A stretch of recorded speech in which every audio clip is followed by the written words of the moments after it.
DA নিয়ে আবারও খুব গুরুত্বপূর্ণ আপডেট। রাজ্য সরকারের কর্মীদের জন্য সুখবর, ডিএ বাড়লো 4%।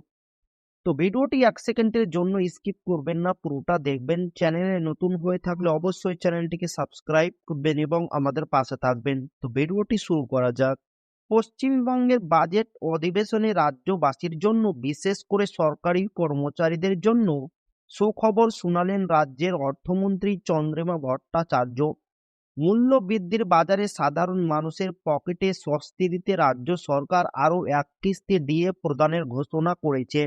অর্থমন্ত্রীর কথায় আমি আনন্দের সঙ্গে জানাচ্ছি যে রাজ্যের সরকারি, আধা সরকারি কর্মচারী, শিক্ষক ও অশিক্ষক কর্মীবৃন্দ এবং পেনশন প্রাপকদের উপর মূল্য বৃদ্ধির চাপ কমাতে রাজ্য সরকার আগামী 1 এপ্রিল 2026 থেকে 4% হারে আরও এক কিস্তি মহার্ঘ ভাতা প্রদানের সিদ্ধান্ত নিয়েছে। বর্তমান মূল্য বৃদ্ধির ফলে সাধারণ মানুষের জীবনযাত্রার ব্যয় বেড়েছে। সেই চাপের কথা মাথায় রেখেই রাজ্য সরকার এই আর্থিক সহায়তার সিদ্ধান্ত নিয়েছে, যা লক্ষ লক্ষ সরকারি কর্মী ও পেনশনভোগীদের মুখে হাসি ফোটাবে।